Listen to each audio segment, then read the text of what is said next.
Hi everybody and welcome. I'm Derek Brotherton, CEO of Caddy. Before we take a look at the new functionality we've introduced in Caddy 31, I'd like to thank you, our clients, for your continued support, all the developers for the hard work behind the scenes creating the software, the beta testers for ensuring that by the time you get to see the software it's as trouble-free as possible, and the staff for all their efforts every day. As is usual at this time of the year, we announce a retirement for an older version. This time it's Caddy 28, which will be stopped supporting in December this year. Anybody still using it? It's time to upgrade. A few supporting operations for the year. Our social media marketing is bringing in many new clients and also showcasing to existing ones just what Caddy can actually do for them. Our YouTube videos remains a very popular way of getting new tips. We have over 313,000 views now. Our online training remains very popular and we expect to start testing the new Advanced AEC course soon. We've also entered into a Memorandum of Understanding with SECAP, helping newly qualified architects to become fluent with CAD. And we'll also work closely with more education establishments to provide CAD software for schools and colleges and to help train their tutors. Continuing our initiatives for students, we provide support and training for training institutes using Caddy. We give free educational software to students. We have the Caddy Student Placement Software License Program, giving a full professional license for a month, and also access to the Getting Started training course for anybody that is actually taking on board a student. Looking towards development, we're making progress with our project to replace the graphics engine using new cutting-edge technology. When finished, it'll give you major performance improvements, increased functionality, and improved compatibility with the latest hardware. But for now, let's concentrate on Caddy 31. The requests have been in a few areas: general drafting, shortcutting commonly repeated actions and tasks. Things like name selections, hiding and showing objects, more object properties, and much more like that. GIS is one area that has grown enormously. Collaboration and sharing of information has been the focus of this year, with KML and KMZ import and export, ArcGIS filtering, Google elevation data, and georeference SG diagrams. Last year we introduced the civil parking bays, and that's been extremely popular, sparking requests for further options and enhancements. The DTM has had lots of improvements for triangulation and contouring. Survey has enhanced coordinate query and labeling, and Solids have new properties and scheduling. As far as the AEC is concerned, there's new functionality for walls and slabs, as well as easier alignment of copied objects. Thanks to everyone that's come forward with requests and suggestions. As normal, most of this year's functionality has come from conversations with users like yourself who rely on Caddy for their everyday work. So if there's something you'd like to see in Caddy, just let us know. That's all from me. Let's now introduce Herald and Charles, who will show you a selection of the highlights of Caddy 31. Thank you very much.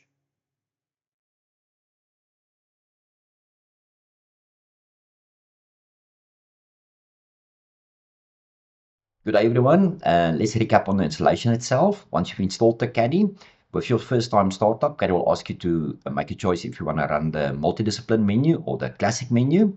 It's recommended that if you're running on a high resolution 4K screen, that you make use of the dark or the light modern theme that cater for high quality vector icons. Now, if we look at the layout that I'm going to make use for the demonstration, is the light modern theme. So the options that you have is that you can make use of, or you can switch to the dark theme. Now, as you can see, you go to view, we go down to change theme, and then, as I mentioned, make use of the modern theme, either the dark or the light. So this is where you can go and set it to a dark theme. And as you can see, I make use of high quality icons.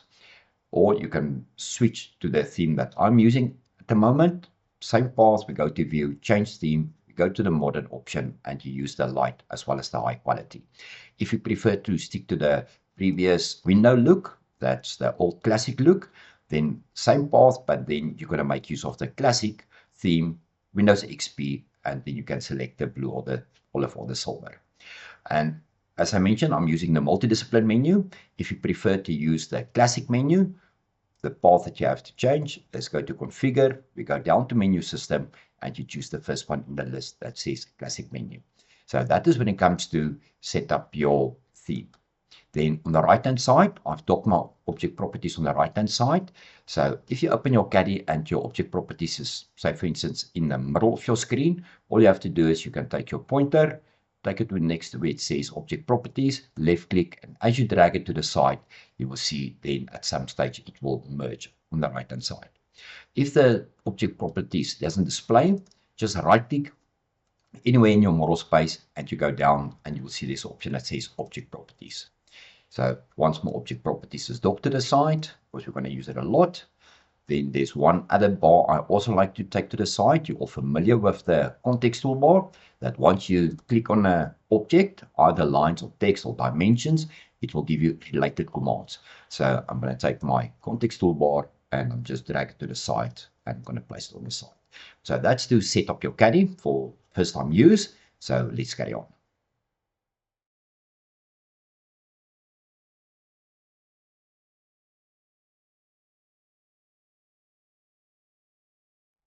Clients ask us if it's possible to export information from Google Earth and import into Caddy. So now I'm going to show you how to create a site in Google Earth, export it to a KMZ or KML file, and import it into Caddy. Now, just to save some time, I've already created a site in Abu Dhabi by using the add path command, but I'm also going to show you the polygon and the marker option.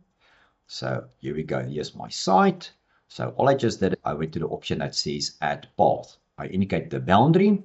Now, when we're going to export it to a KMZ file and we're going to import it into Caddy, that path will come in as a polyline, the same as with the polygon.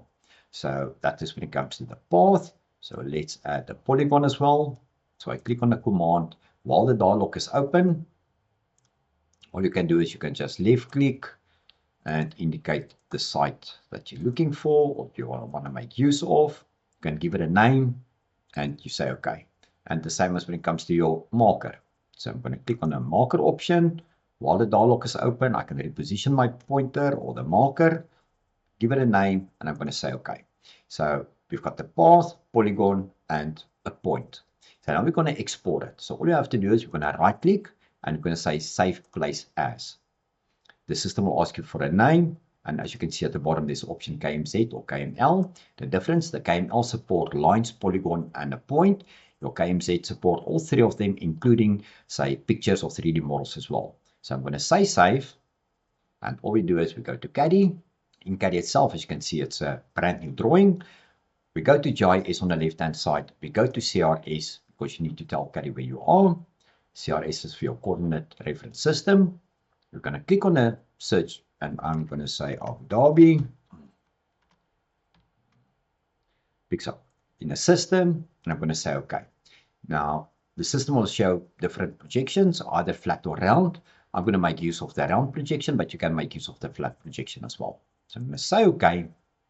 It asks for a 2-kilometer radius. That's the center of Abu Dhabi. And I'm going to say yes. So all we have to do is on the left-hand side, we're going to go to application. We go down to just heat map. And then you'll see there's a new command added that says insert KML KMZ file. Okay, it will ask you to browse to the file. I'm going to indicate this KMZ file that you've just created, and I'm going to say open. I'm going to say OK. I'm going to press F4 for zoom extents. And as you can see right hand side, I'm going to zoom in. There's my path, the polygon, as well as my point. So now I can go to my sources and I can make use of Google Satellite.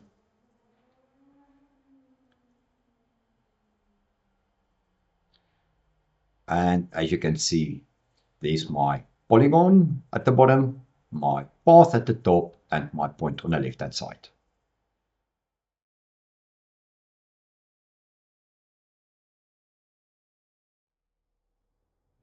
Now that I showed you how to import information from Google Earth into Caddy, now we're going to start off with a scratch survey site by using this SG diagram, flag projected in Caddy to export it to a KML file to Google. So in this exercise, what do we know about this SG diagram? It's a site in Sedgefield, and then we've got our X and Y, as well as the allo is going to be 23. So all we have to do is we can just set up our CRS, and then we're going to add the points. So under my applications, we go to GIS.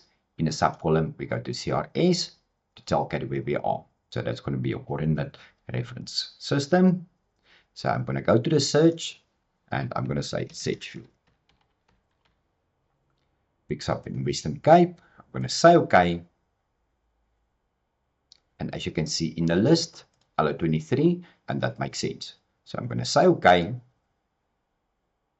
It asks us to display a radius of Sedgefield. I'm happy with the 2 kilometers, that's fine.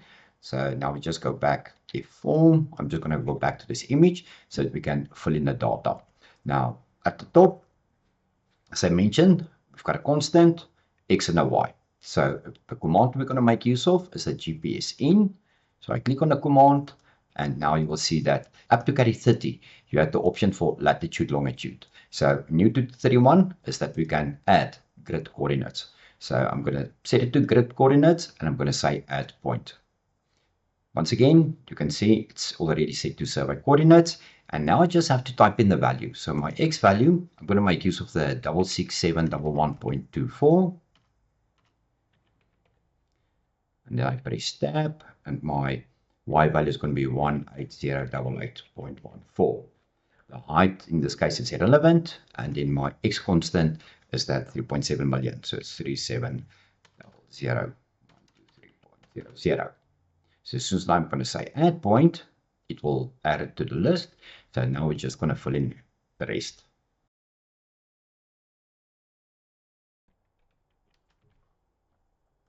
I'm going to say cancel. Right. Now on the left hand side, as you can see, latitude is negative. If you need to, for some reason, need to change it, you can make use of the option at the bottom. But as I say, my latitude need to be negative. Then I've got my longitude, my X and Y. You can swap the Y and the X. If you mistype, you use the Y table instead of the X table, then you can swap the tables as well. So, but I'm happy what I'm seeing at the moment. So I'm going to say now plot points. I'm going to say close. F4 for zoom extends. And if I'm going to zoom in, this is the site that we're looking for. So let's just go to one of the sources. I'm going to make use of the Google satellite. It will warn me the raster for the CRS at the moment, the 3857, Kali will reproject the tiles to the current CRS, because remember I'm now flat and the Google image is actually a round shape. So I'm going to say yes. So it will run through. As I mentioned, because you're famous with Google, your tiles or your images is round projection, and we're working in a flat projection at the moment.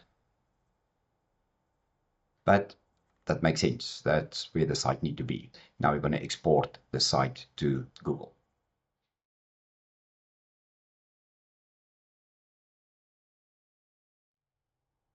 Now, before I'm going to export, I'm just going to link those points so I can switch off the image in the background.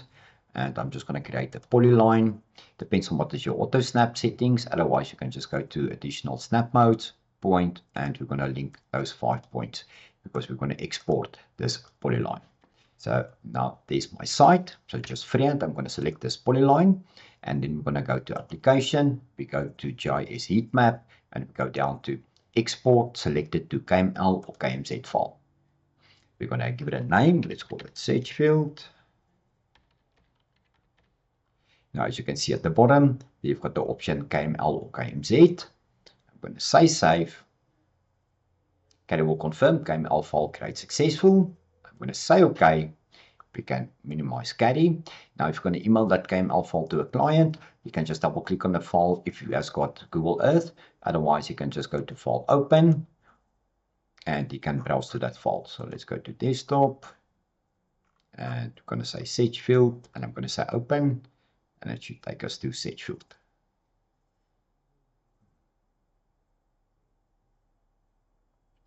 And there we go. There's our site all the way from a SG diagram, flat projection, Allo23 in Caddy, converted to a KML file, imported into Google Earth.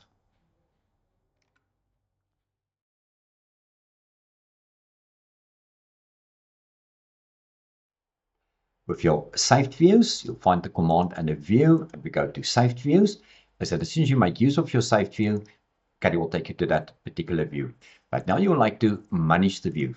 In other words, you say, for instance, you like to either rename them, or you're getting a drawing from someone else and you're not familiar with the views. Now, as soon as you're going to click on the view, Caddy will give you a preview at the bottom. So it's so much easier now to manage your views. It may be that some of the views you don't like to make use of. You can either delete them or you can rename them.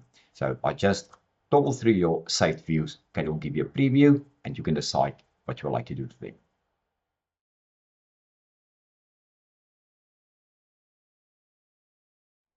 When it comes to your scope flags, in your status bar at the bottom is where you control the visibility of the objects. So the T is for text. So as the pointer shows, hide the text. So as soon as you're going to left click, it will switch off the visibility of the text. The same as with the rest. Say for instance, your dimensions, your hatching, your blocks, your pictures.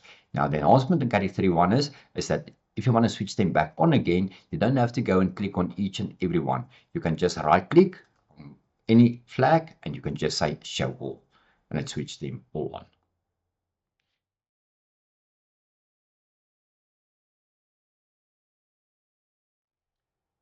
Especially when working with 3D models, you will like to hide an object so you can work behind it. Now, new to Carry 3.1 is that you can create a list of your hidden objects. So I'm going to start in the front. So you select, in this case, the wall. You can right click, we go down to layering and display, and I'm going to ask Carry hide object. Now, either you can make use of the CSM, the right click and hide object, or I've created a shortcut key on my keyboard. So I can select an object and I press H on the keyboard. That's for me for hide an object. And I'm going to double left click on my trusses because that's a pattern. I'm going to hide the trusses. I'm going to hide the other roof and I'm going to hide the wall at the back. So new to Carry 3.1 is if you right click, we go down to layering and display. Now you will see that there's a new command added that says reshow hidden objects. Now the sequence in that list is exactly the sequence when you hide the object. So number 1 will be the front wall. Number 2 is the roof. Number 3 is the trusses, the other roof, as well as the wall at the back. Now at the moment there's 5 stored hidden objects. Now I'm going to ask it to show number 3. So as soon as I'm going to say OK, it shows number 3. If I press spacebar, now you will see that there's only 4. The reason for it is because you no longer ask it, in this case, to hide the trusses, so it removes it from the list. So if I want to say show all, then it's actually going to reset the list, because show all means, right, it shows everything, so there's nothing that you would like to unhide. So once this object is selected, doesn't matter what you're going to select, you can right click, you can go to layering and display, hide object, and as soon as you go to the dialog, it will be then showing the list. As you can see, there's the number 1. If I select that, as you can see, it will hide or unhide.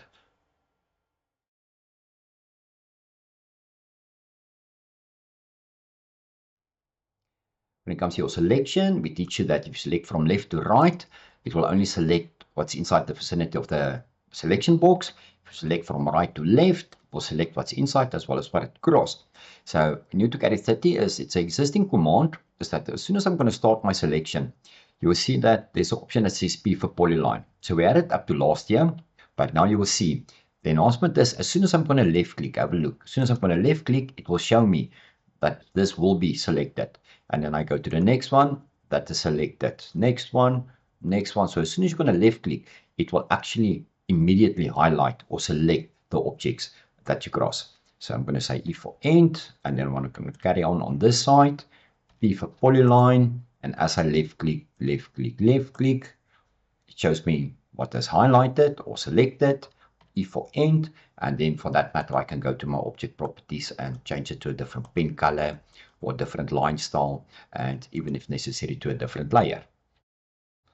Press escape and hit update.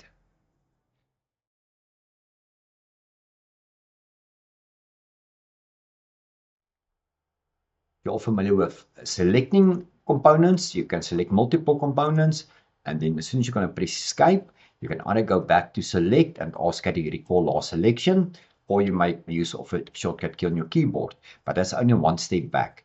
So new to Carry 3.1 is now you can name your selection. So if I go to select, you'll see that there's a new command added, and it's called name selection. I'm going to say, right, let's select, say for instance, these parkings at an angle of 45. I'm going to select those and I'm going to give it a name. So I'm going to click on the plus sign. Carry ask for the name for the selection. Now at the moment it's date and time related, but I can call this one, say 45 degrees. Say OK, and it's added to the dialog. So I'm going to press escape, and I'm going to select these, and let's say something over here. I would like that to be part of one selection. Click on the plus sign. I'm going to call this one 90 degrees. I'm going to say OK. So if I'm going to press escape now I can carry on working. Doesn't matter what you're going to select. It's not with every selection that's added to the dialog. You have to add it. And what's nice about it is when you save your drawing, it will be saved in the drawing itself. So if I go to another drawing now, there's some more selections saved. So if I toggle between them, as you can see, it shows the selection. So your selection is saved with the drawing itself. But let's just go back to this one again. Now I'm going to show you. Okay, first of all, as you can see, there's a selection. Is that if you want to delete one of them, all you have to do is you can just right click and you can say either remove all or remove from list and recreate your list. Or what you also can do is that you will notice at the bottom it says clear existing. So what that means is if it's ticked on, each and every saved selection, it will show individually. But let's say I would like to see two of them. So I'm going to switch off the clear existing and I'm going to say, right, the road track line, as you can see on the left hand side, it's selected as well as my base.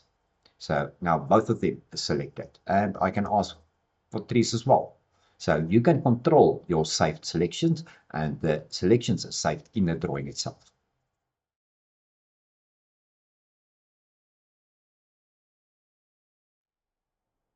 Everybody's working with text. Now, in this scenario, as you can see here, I've got some fill in the background. So we normally advise that if you know you're going to work with fills in the background or image or picture in the background, is from the start, if you go to your text set, is to make use of the option that says box balloon, switch it on, as well as show balloon, and then use the background color. If you're not going to use the background color, it's going to use the pen color as the balloon color.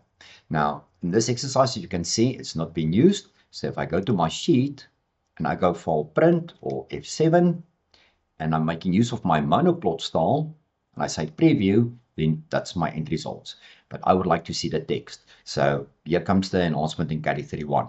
Previously up to CADI 30, you can select text and in the object properties, you will have the option to show the background and switch it on and off.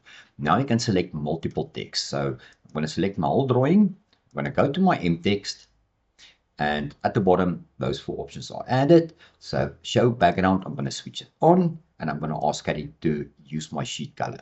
So if I now go back to my sheet and I go F7, still using my monoplot style, and I'm going to say preview, then at least now I can read my text.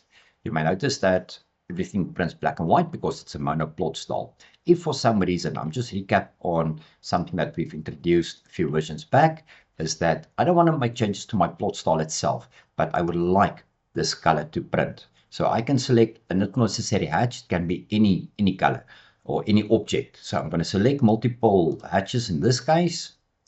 And all I'm going to do is I'm just going to change my color mode from index color. I'm going to change it to RGB color. So if I now go back to my sheet and I'm going to print again, use exactly the same plot style and I say preview, now it will show my hatches. For the simple fact that the only thing I did is I changed the properties in the object properties of that particular component that I select to RGB color, then it will ignore your plot style.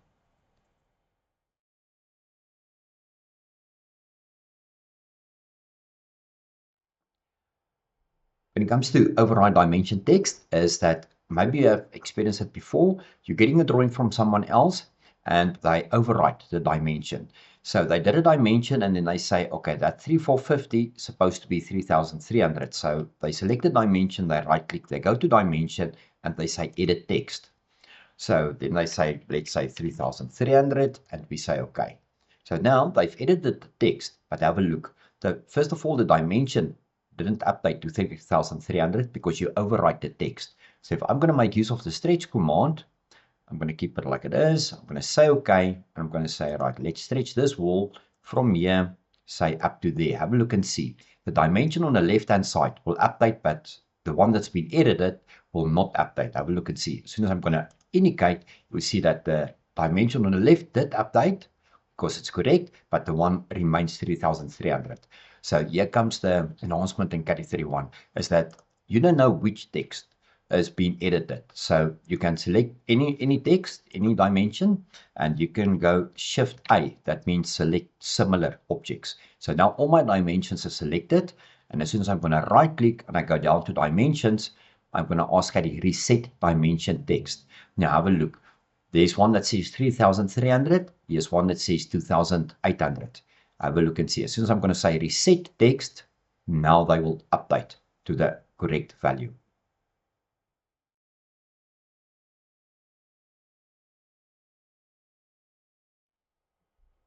When it comes to closed polylines, now as you can see, I've got a drawing here with the image in the background. We can switch that off. Now, if I select, say, Control A, it will tell me there's multiple, but if I select the polylines, all my sites are polylines.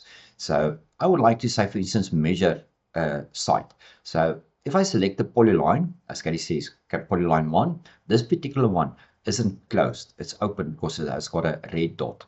If I select the next one, that one is also an open polyline. If I select the next one, this one is a closed polyline. So the difference between an open and a closed, if the open polyline, and you're going to do a measurement. So let's go to measure area. I'm going to say inside, and I'm going to indicate inside. Caddy will tell me that the measured area is 23,000 square meters, and that doesn't make sense. So if I go to my hatching, because if I'm going to make use of a full inside, it's going to be exactly the same as if I measure. So if I'm going to drag and drop, not necessarily full, but it can be a pattern hatch as well. Now I can actually see what Caddy did measure. So that is incorrect. So what I want to do is I would like to close that polyline. Now previously you need to close them individually. So now you can select multiple. So I'm going to select those polylines, and in object properties where it says closed, I'm going to say where it says various, I'm going to say yes. So now it's closed.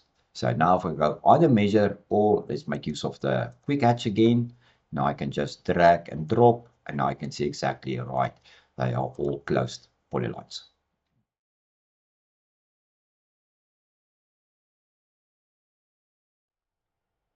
In this exercise, as you can see, we're working with viewports. Now, as you can see, my text remains the same size because there's annotated finishes added to the text. So, but when it comes to my blocks, it scales up and down depends on what is your scale. So if I go back to my model space, and I'm going to create a new viewport or another viewport, and I'm going to make use of scale 100. As you can see, when it comes to my blocks itself, it scales up or down. But I would like to keep all the blocks exactly the same size. So we need to apply the scales to those blocks as annotated finishes. So if you go back to the model space, up to Caddy 13, you can select the block and you can apply annotated scale to it. But new to 31 is now you can select multiple blocks. So I'm going to either Control A, or you can be more specific, select the area. I'm going to ask Caddy to keep the blocks selected, and the annotative, as you can see, it's switched off at the moment. So now we're going to switch it on, and we need to tell Caddy what scales we would like to apply to the blocks. So in this case, it's at 500, it's already in the list. I made use of 250, 200, 125, as well as 100. So if I'm going to say update, I'm going to go back to my sheet, R4Regen, have a look and see. Now they will have exactly the same size, regardless what is your scale that you use for your viewports.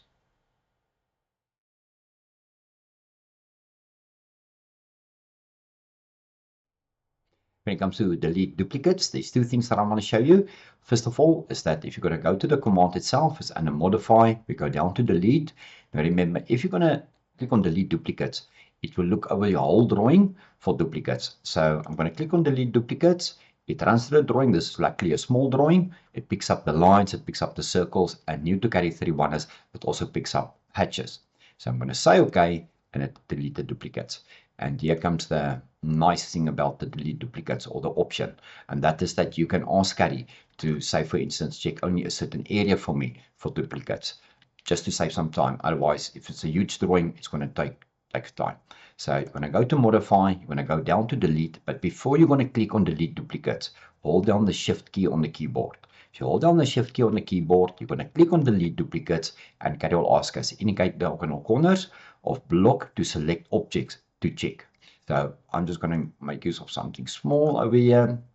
It runs in the command line at the bottom. It's doing the checks, and then Caddy will confirm. And the CADI confirms in that particular area, there's 288 polylines. Do I want to delete them? I'm going to say OK, and I can carry on working.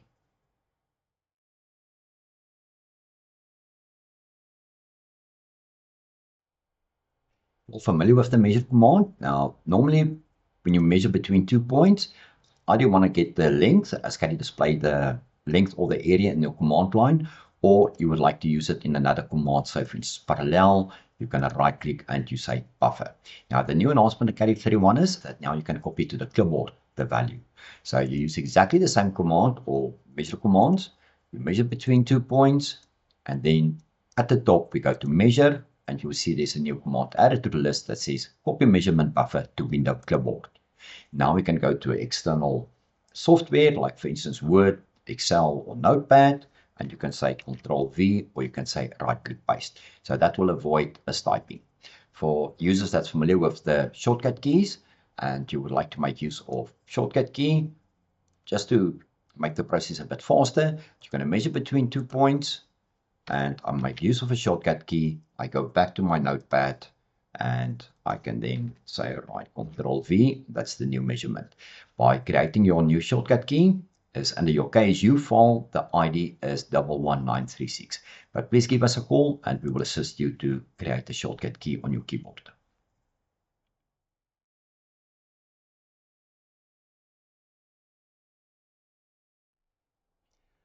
When it comes to your picture manager, I think everybody will agree on me on this one, is that you're getting a drawing from someone. It's either there's pictures involved or ECWs involved.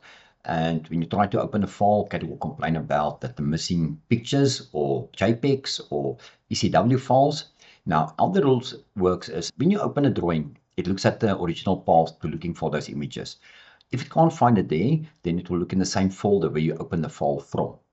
And if you can't find it there, then you'll get what we're going to get now. So Ingo gave me a drawing. I've selected drawing. I say open, and now I'm getting the message. The warning, the following images cannot be found. Now, those images refer to his D drive. Now, he sent me the images, but I've docked it on my desktop in a separate folder. So now I'm just going to relink the images. So here comes a new announcement in CADI 31. Previously, if you go to your file, drawing utilities, manage pictures, is that you have to relink each and every one.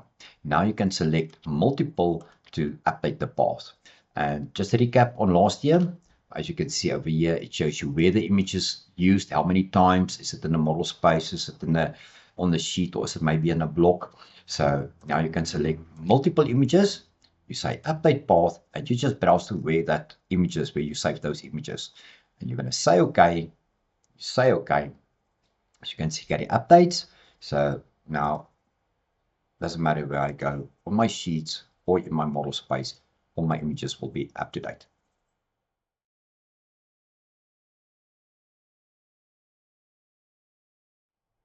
On the printing side, there's a new enhancement, and that is the option to do a backup before printing. Now, not everybody is going to make use of it, so by default, it's switched off. It's normally applicable where you're working with large drawings, and you've created your sheet, you've created your viewport, and you want to send it down to the printer or plotter, and for some reason it takes too long, or you have to use Alt Control Delete, you have to stop the process, and then at least CADI did a backup. So by default, it's switched off. So to switch it on, as you go to configure, we go down to environment settings. In the list, we go down to printing. And in that first one, you can just expand the plus sign where it says do backup before printing. As you can see, it's set to no. You can just double left click on the no, and then you can set it to yes. So as soon as you're going to say OK, that means every time you're going to send down a print, it's going to do a backup first.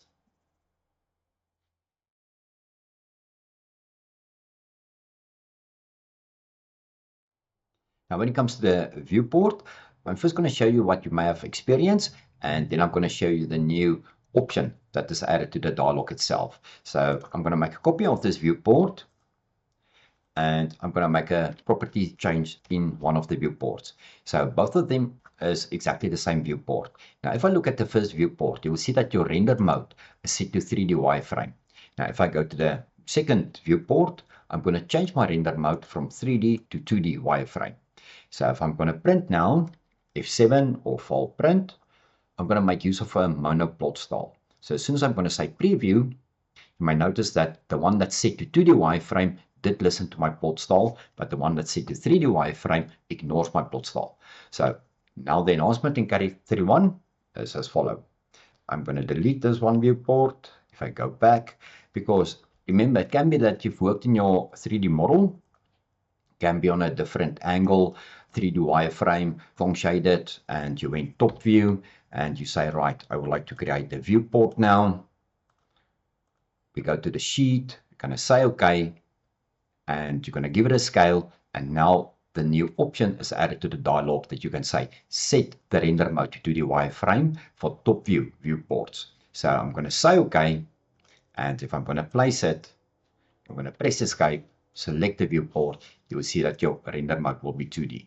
So if I'm going to set that first viewport also to 2D wireframe, and I'm going to print now, and I'm going to make use of my monoplot style, say preview, you will see that it will print black and white.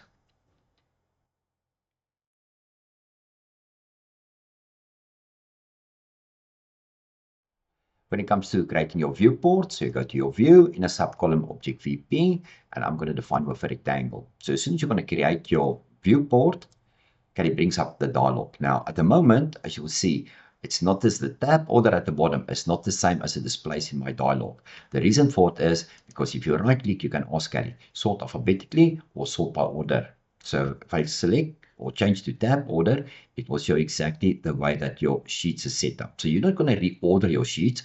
It's just to display the list of your sheets in the dialog. The reason or the advantage of it is that I know I would like to place this viewport on, say, sheet site plan. Now I have to run through, okay, I can see it's in the second one. But if I right click and I say sort alphabetically, it's so much easier to get to S for site plan. So I'm going to click on site plan. I'm going to say OK. It will take me to the sheet. I'm going to say OK. It's going to be 1 and 500, and I can place my viewport. So remember, you're not reordering your existing tab layout at the bottom, your sheet tab. It's just it displays a list, and you can decide how to display and make your selection, and then you place your viewport.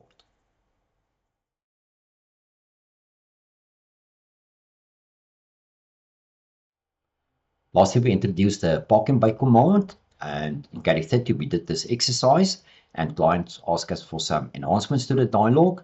So let me show you what's been added to the dialog. So the command itself is an application. We go to civil, and we go down to parking base. Now up to CADI 30, you had your length and your width. New to CADI 31, you've got an angle. So I'm going to start off with the 90 degrees. That means it's going to be perpendicular between the 2 points. My road marking, if you're going to ignore it, it's just going to be a single line, or I can ask CADI give me a width for my road marking with a specific width. Then when it comes to my fit, I'm going to ask CADI for this exercise to be in the center, but you can have it fit to start, fit to end, as well as expand. And then for new users, you can also tell CADI that the start number, start my parking number at number 20. So it's set to center, it's going to be 90 degrees with a road marking of 100 millimeter. So I'm going to say OK, and CADI will ask us start of parking bay.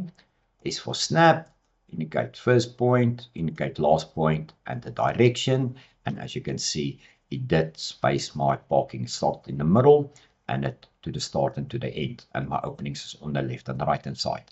And if you're going to zoom in, you will have that 100 millimeter parking width. Let's go to this side. So I'm going to press spacebar, repeat previous command.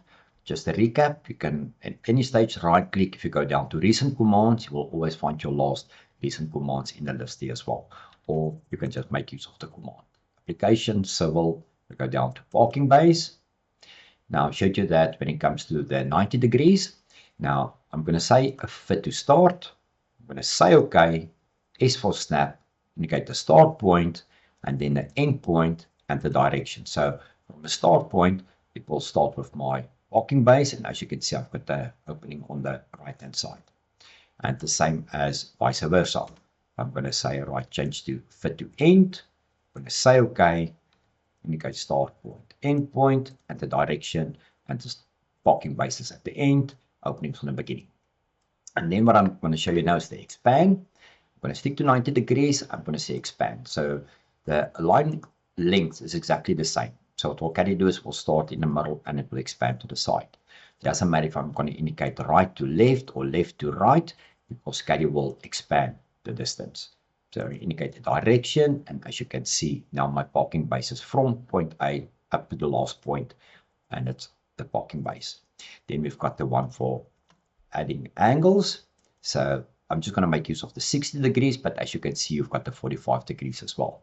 So I'm going to ask caddy for my angle. Let's start with 60 degrees. I'm going to say center between 2 points. I'm going to say OK. S for snap, indicate the start point, indicate the end point, and the direction. And then I can spacebar again, and this time I'm going to say -60. I'm going to say OK. S for snap. Once again, start point, end point, and the direction. And then you can make use of either 60 degrees or 45 degrees or 90 degrees.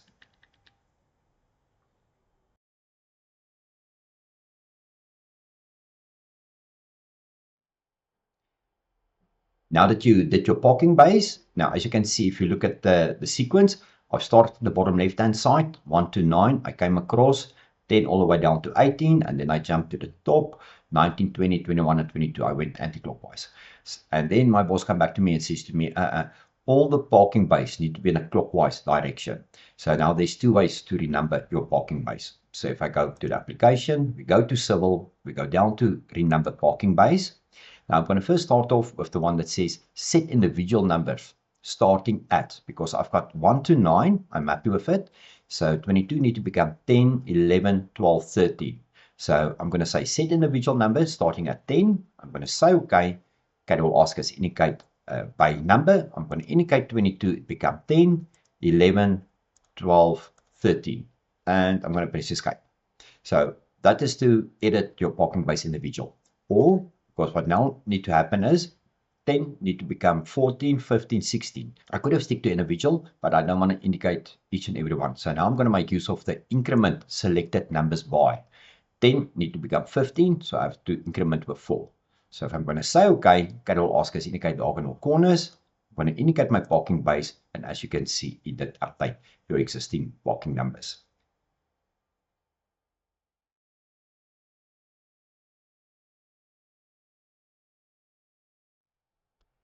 When it comes to your 2D drawing, now I'm going to show you that from a polyline to create a model by just making use of your CSM. You right click, and under convert to, you will see that there's two new commands added. The convert to wall is the existing one, but now the slab and the roof is also added. So if I select the polyline, need to be a polyline. So if it's normal lines, select them all, right click, make polyline. So once my polyline is selected, I get a right click, I go down to convert to, and I'm going to start off with a slab. So I'm going to click on the command, I'm going to specify the thickness, and I'm going to say OK. Now while my polyline is still selected, I can right click, I go down to convert to, and I'm going to say walls. This is the existing command, and I double check my variable width, my height, and I say OK.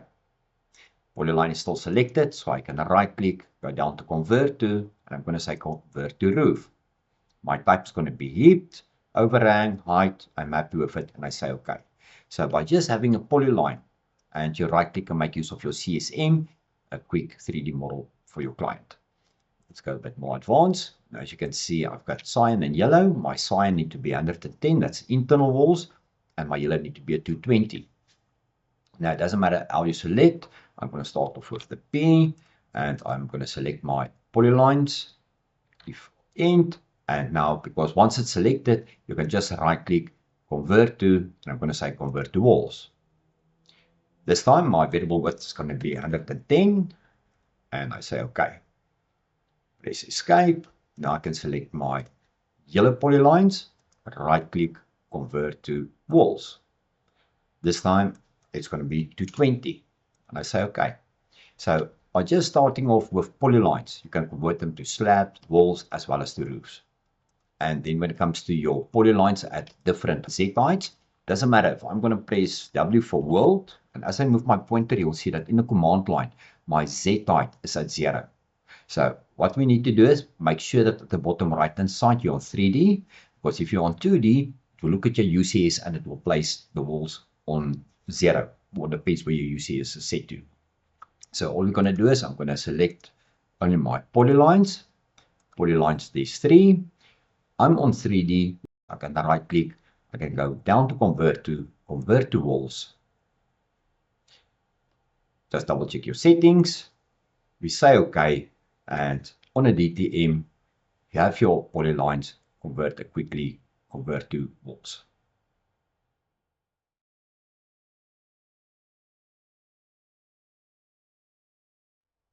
When it comes to copy your AEC doors and windows, is that now you have the option to change the origin, because when I insert this door, my origin was on the left hand side and I placed the door on the right hand side. Now I want to copy the door to the next room, and now I want to change the origin. So if I select the door and I right click and I say copy, as you can see, my origin or control point of the door is on the left hand side.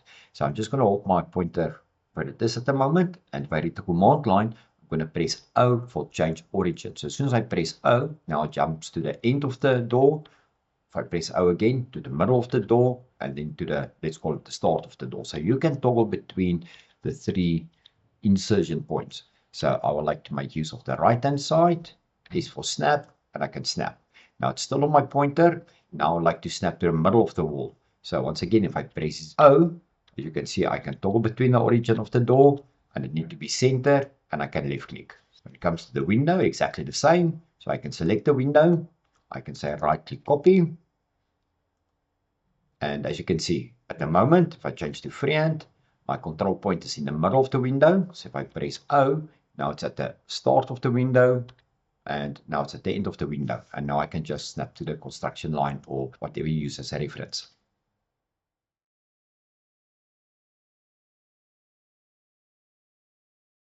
Clients ask us that when you're working with levels, now as you can see in this exercise, I've got the ground floor, I've got my first floor, and then I've got my roof. And I've created the level that shows all my layers. So now we would like to add a basement to my set. So if I go to my setting itself, you'll see that my ground floor starts at 0. Now you'll see that there's a new command added that's called insert. So if I'm going to add, or I would like to add a level between ground and first, I'm going to select my first, and then I'm going to say insert, and it will create a level between ground and first. I would like to create one before the ground floor. So I select my ground floor, I'm going to say insert, and I'm going to call this one basement. I'm going to say OK, and as you can see, it creates a level basement, and it starts at minus 2,700. That's what I want. Remember, it's user defined, so you can make changes to the height or the elevation. And then at the end, when it asks me for my layer group, in this case, I'm going to say all layers, because while I'm going to work from the top, I would like to see all my layers, but my active level is going to be basement. So I'm going to say OK. So now I've created a new level. As you can see, there's basement, and then I've got my ground floor, etc. So what we're going to do is now I'm going to say display all my layers. I'm going to say default top view, and then let's change to my basement. So if I move my pointer, you will see that my Z height is at the moment at minus 2,700. So if I'm going to change to 2D, it means anything that I'm going to draw now will be at the height of minus 2,700. So let's put out some construction line for our basement or landscape, or what you would like to call it, or what you would like to create. And let's say that's going to be my basement. So let's go to the command, search build, we go to wall. My wall height is going to be 2,700. It's going to be, let's make it to the left, 220. I'm going to say OK. And it will ask us the standard, indicate the start of the wall. And I'm going to say, let's do the walls over here. E for end. Now, as soon as I'm going to orbit it, and as you can see, there's my basement. So now we can go another step further. We can add a staircase, as well as some symbols from the catalog. So my staircase, I'm going to justify on the right hand side. It's going to be a straight staircase, 2,700 high. If I'm happy with it, I'm going to say OK. And let's place the staircase, say, over here.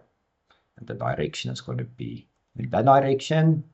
And we just orbit it so you can see the staircase. There's my staircase. And remember, at any stage you can select an object and you can apply transparency to it, because I would like to look through the wall so that I can see my staircase, as well as other symbols that you're going to add now. So let's go to top view. I can go to my catalog. Let's bring in a pool table and even say patio set. I know it's called a patio set, but I think it should work in a basement. Right, so there we go.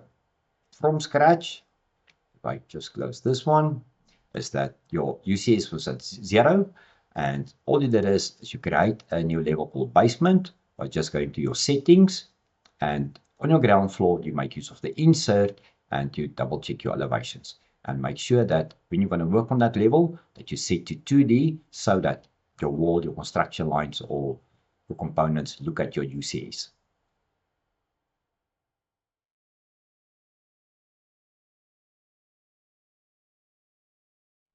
The fillet command, you're all familiar with the fillet command. It's under your modify, and in a subcolumn you'll find the fillet command. Otherwise you can go to modify, fillet and chamfer, and find the fillet command here as well. Now in CAD 31, now it's applicable to your wall styles as well.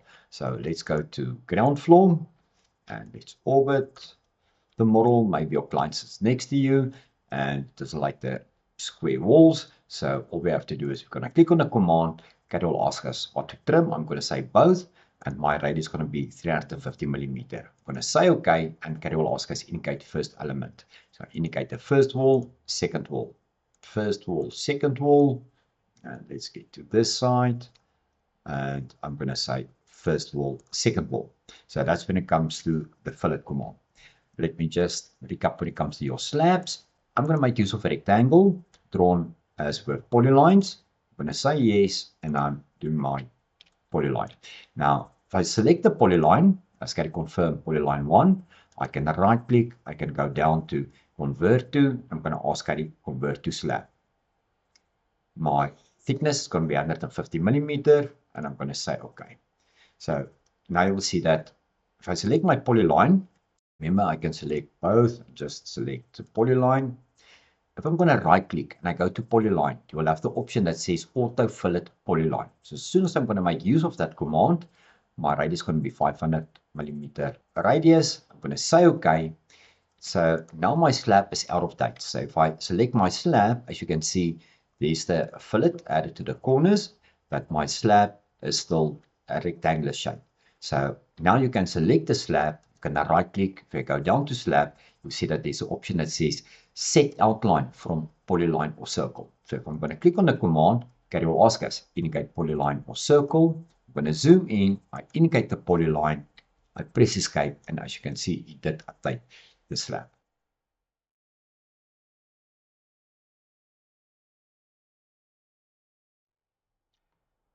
When it comes to your survey points, now most of you that's familiar with importing X, Y, and Z from a text file is that in a text file command itself, under the survey, if you select your text file, CAD picks up that there's 3 columns, or there can be more. You've got your Y, X, and your Z, and you can then ask CAD that under your text, that's column number 3, that's going to be my Z, to write those Z heights at each point. That's if you import the text file from start by yourself. You can add the Z value to the point. But now you're getting a drawing like what you've got at the moment. You've got your points. There's no text to the Z height, so you'd like to add it. And that's one of the enhancements on the survey side, is that if you're going to go to your apps, we go down to survey, we go to survey draw, and we're going to use the command that says coordinate text. In this dialog, you'll see there's some nice enhancements. My source is going to be existing points. My text option is going to be a single line. And when it comes to my coordinates, I only want to see or write the Z value to a point. And my placement is going to be right on drawing. I'm going to say OK. CAD will ask us indicate point to query. In this case, there's multiple points. I'm going to indicate with a rectangle. And as I zoom in, each and every point will have its Z value. And then we've got the option to an object. Now this is contours. So I can press spacebar, or as I mentioned, you can go back, apps, survey draw, coordinate text. This time I'm not going to say existing point, but I'm going to say snap to object. It's still going to be a single line, and I only want to write the Z value on the contour. So I'm going to say OK. Now, if I'm in freehand, it will not pick up the contour. So if I'm going to left click and freehand, it will give me a 0 value because now it's snapping to your UCs or your WCs, depends where it is. But I would like to snap to the contour. So you have to right click, additional snap mode, and you're going to say to line. As soon as you say to line, you get a signal and it picks up the height of the contour. So what I did is instead of right click, additional snap mode to line, add it either to your auto snap or a shortcut key on your keyboard. So then I can just indicate the contour where I would like to add the text. And as you can see, it plays the Z height of that contour where you indicate. And then the third enhancement is that when it comes to, I would like to write my text X, Y, as well as my Z to a point. Now I'm just going to change the origin of the text. So let's just go to text set. Instead of middle center, I'm going to say keep it middle, but let's make it to the left. So I'm going to say OK, because remember, any of these commands that we make use of looks at your text set. So let's go back to the command, go survey draw, coordinate text, and this time I'm going to say existing points, but my coordinates, I would like Caddy to write the X, Y, as well as the Z to point itself. So I'm going to say OK. And once again, Caddy asks us indicate point to query. I can indicate, and as you can see, it will write the Y, X, and the Z. That's in a single line. Or I can just say Control Z, spacebar. I would like it to have it in multiple lines. Say OK, zoom out, indicate, and as you can see there, place your Y, X, as well as your Z value.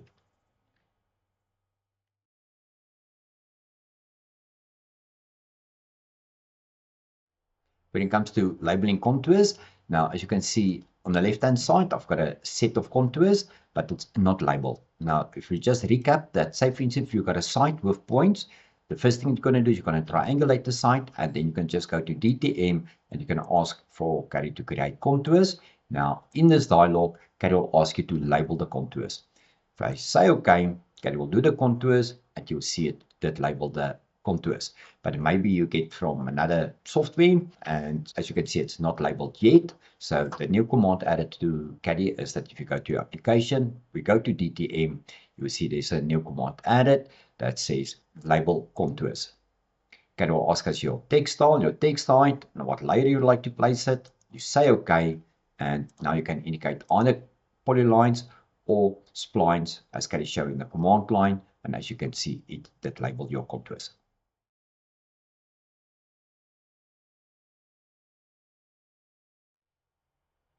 On the DTM side, for some of you, this exercise will look familiar, that there's points with different Z heights. So we would like to triangulate the site. Now up to Caddy 30, you make use of the DTM. We go to triangulate command. My selection is going to be rectangle. You select your layer, your pen color, you say OK, and you indicate your area that you would like to triangulate. And then you end up with unwanted triangles. So then you select from right to left, you press delete, because the selection says if you select from right to left, it will delete what's inside as well as what it cross. And on the left hand side, you have to hold down the 1 to start the selection box, otherwise it will only select that one triangle. So new to Caddy 31, if you're going to read the dialog again, the option is there, ignore triangles greater than. So what I'm going to do is I'm going to measure between 2 points. That is the normal measure command. We go to measure, diagonal, change to point snap mode, indicate the 2 points, and I've got a distance of 28 meters. So I'm going to use 35 meters. So it should ignore anything greater than 35 meters. So we go back to the same command, DTM. I'm going to go to triangulate. I'm going to switch on ignore triangles greater than 35 meters. I'm going to say OK, and Caddy will ask us indicate the site. And as I zoom in, as you can see, now I don't end up with unwanted triangles.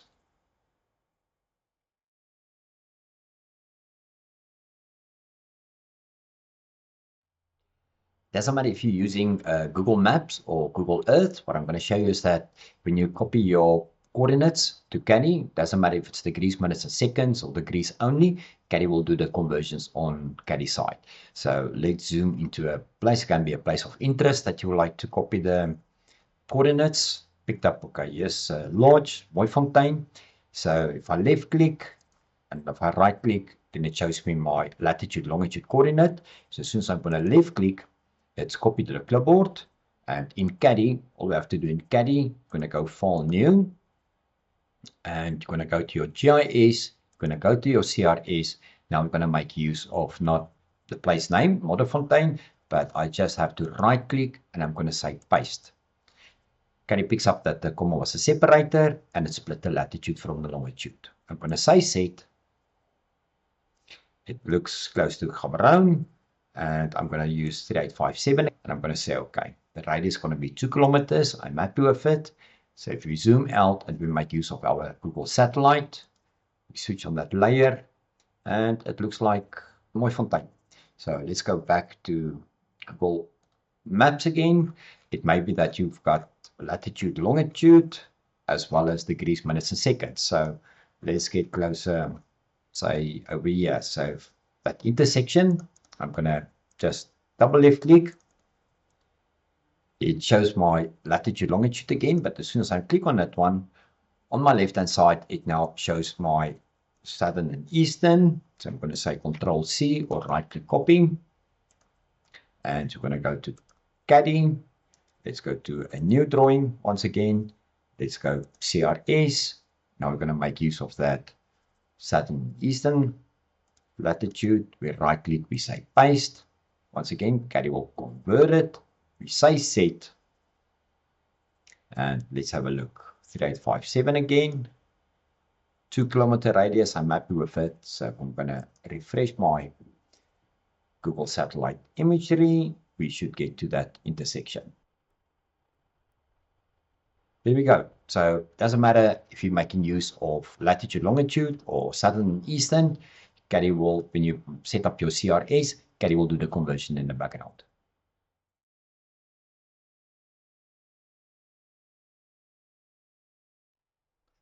On the ArcGIS side, now you will see that you can search for a specific field. In this exercise, as you can see, I make use of a Google image, satellite image in the background. And this is C point. And as you can see, when it comes to my Survey General, there's several sites. So if I go to info and I select any one of those are the information that's linked to the site. I'm going to ask Caddy to search in this area because maybe you've got the parcel number or earth number. So I'm going to ask Caddy to search in this area for, say, parcel number. This particular one is 1593. I'm looking for 616. So let's start a new drawing. Let's take it from scratch. So you're going to go to a new drawing and you're going to set your CRS. So I'm going to click on CRS and I'm going to ask Caddy to search for this particular places in C point. Caddy picks up the city. You're going to say okay. And going to make use of ground projection 3857 and my radius is going to be 2 kilometers. So I'm just going to zoom out a little bit and I'm going to ask Caddy to just give me a Google satellite image. There we go. And now we're going to make use of the search command. So all I have to do is next to my Survey General at the end in that table, you get the question mark. We click on the question and the fields that you see in this drop down is exactly the same as what I just showed you when we the info. So we're looking for a parcel number. And the value is going to be 616. As soon as I'm going to say OK, it runs through the area and I've picked up, here's one here, bottom left hand side. There's the parcel number. So if you zoom out too far, let me just switch off the image. I'm going to go up to here. It pick up one over there as well. I will look and see if I'm going to zoom out. I'm going to do exactly the same query, question mark. Let's go down. I'm going to say parcel number, value 616. We say OK. Now it looks in this whole scope area. As you can see, pick up another 2 as well. So there's 4 parcel numbers with the number 616. But because I've asked the system to give me a 2 kilometer radius, this is the parcel I'm looking for. So once again, then I can just zoom in. You can make use of your Google Earth satellite. Just refresh it. And if you like to, you can add your Survey General information as well. So let's click on that one to refresh this area. Picks up 140 and there we go. So this is the particular site I was looking for. So if I go info, I'm going to click on that parcel. The system will confirm parcel number 616.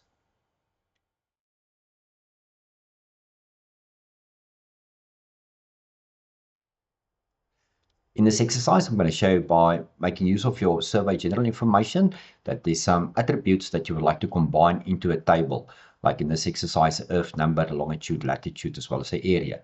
Because once you've loaded your layer for your survey general, if you go to your info, you indicate the site, this is the information that you get from the server or from your survey general, and some of that you would like to combine into a table. So let's take it from the start. So I'm going to go to a clean drawing, and I'm going to set the CRS. So let's click on CRS, and let's go to Jagersfontein. Okay, pick up this in the system. I'm going to say okay. The projection we're going to use is 3857. Kilometer radius is going to be 2 kilometers. And let's just go to the source, and let's just refresh the satellite layer, and that is at Jagersfontein. So now I would like to load the survey general information. So my survey general, I've just got that layer for that particular area. As you can see at the bottom, number of rows is 486.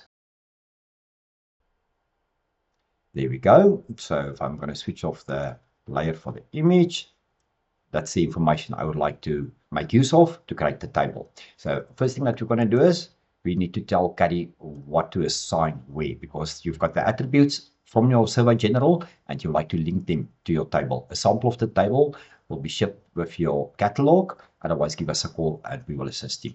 We're going to go to application, go to GIS heat map, and we go down to that new command that says set property definitions from ArcGIS properties. So I'm going to click on the command. Now, first you need to make use of the picker so you can pick the information, pick objects to load attributes from. So I'm going to click on it, and I'm just going to indicate any one of the earths. Then it's going to ask us the property set is going to be to a specific table, and then my longitude. Now I need to link it because that information that you see over here is exactly the same as what I just showed you when you hit info. So my longitude need to be linked to my longitude. My latitude need to be linked to my latitude. And my area is going to be my geometry area, and my parcel number is going to be parcel number. So I'm going to say okay.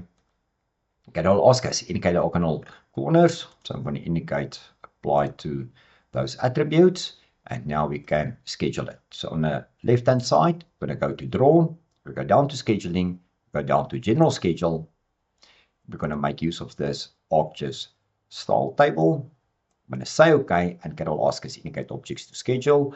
I'm just going to select something small, like over there, and the system will ask us indicate the position for the table. And as you can see, there it displays it. And remember, at any stage, you can select the table, you can right click, you can go to schedule table, and then you can say zoom to a specific object in the table. Let's say I'm going to go to that one, and it will take you to that, call it the parcel number or that specific site. And if you want to have more information about it, you click on info, click on that site, and you'll have some more information.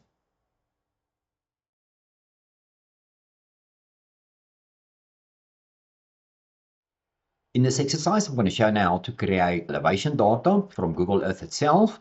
So first you're going to set your CRS. So we go to GIS, we go to CRS, and the place we're looking for is South Downs, UK. So I've got the coordinates for the specific area that I'm going to make use of, and I'm going to say set. Then the projection I'm going to make use of is the round projection 3857, and we say okay. The system will give me a 2 kilometer radius, and let's refresh the layer for Google Satellite. Let me just see if this is the site I'm looking for. So now I'm going to introduce to you the new command that's added to the list. So under application, we go to GIS heat map, and then you will see a new command added that says get heights from Google. Now, as soon as you're going to click on that command, CADI will ask us, draw clockwise polygon around the area. Now, don't go too big. I'll show it to you now. As soon as I'm going to say E for end, CADI picks up the area, and then on the right hand side, it tells you how many points. And then bottom left, you'll see this API key. Now, you have to register. Just Google for Google Elevation API key, you register, and then you will see in the system will explain to you everything. You're actually getting 20 million points for free.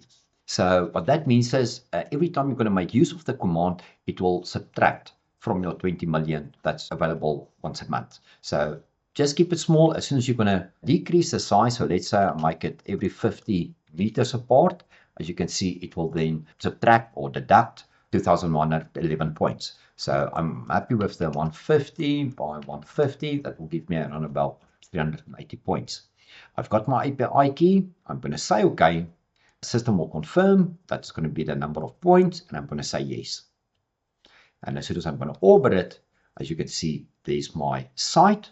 So the next thing that I can do is I just want to get rid of that center point of our radius. Otherwise, my triangulation is not going to be that good. So now I'm happy with all my points in the air. And now I can add contours to it. But first we have to triangulate it. So let's go to DTM, go to triangulate. Doesn't matter what layer in this exercise. And my points is getting triangulated. And now we can add contours to it. On the right hand side, I'm going to go to contours, indicate the site. You can use the colors you'd like to, as well as the intervals. My contour interval is going to be every 2 meters, major every 10. And I'm going to ask Caddy to label it. So I'm going to say OK. And as you can see, it creates my contours.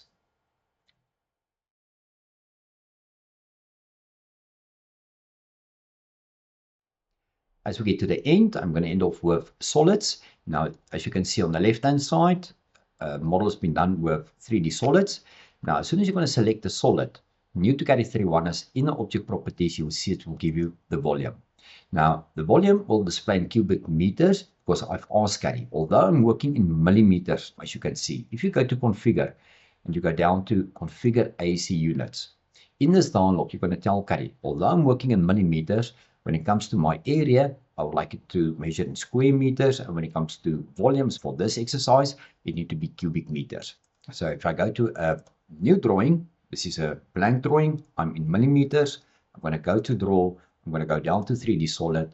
I'm just going to make use of a box, indicate start point, opposite corner, and I'm going to give it a height. Now, the command itself to schedule your solids, you will find it in your catalog. So either in your status bar at the bottom, you can show hide your catalog. Alternatively, you can go to view. Down in the list, you'll find your catalog as well. Now, new to Caddy 3.1 is if you're going to scroll down with those palettes, you'll see that the second last one is scheduling. Now, the first schedule table, that's for your arches, and your second one is for the solids. That's the one you're going to make use of. So at the moment, I'm in millimeters. So if I'm going to make use of the table, just drag, Caddy will ask us indicate objects to schedule. I'm going to indicate what I want to schedule, and I'm going to place the table. Now, before I'm going to zoom into the table, I just want to show you as well. As soon as I'm going to select this box, on the right hand side, have a look and see what is the volume. Now, the volume is at the moment in cubic millimeters. So if I'm going to zoom in, we see that the volume will be a huge amount. So what we'll have to do is, I'm going to just delete that because now I'm going to set my AC units first. So I'm going to go configure AC units. I'm going to ask Caddy, I'm working in millimeters, but when it comes to my volume, it needs to be displayed in cubic meters. So I'm going to say OK. I do exactly the same exercise. Take the table, drag it to the model space. Caddy will ask you to indicate the objects. I indicate the objects and I place my table. If I press escape, or T for top view, you can always zoom in, and remember you can select the table and you can make use of the control points and we can expand it. Now you will also see that picks up the object, the component. I'm going to show you now with the next exercise that you can give it a name. The system pick up the quantity and it will be cubic meters. This exercise, this drawing is done in meters. So there's my two solids. So I would like to schedule them. So if I select the first one, as you can see, my volume, it displays cubic meters. The second one, also cubic meters. So I'm going to drag, indicate what I want to schedule, and I'm going to place my table.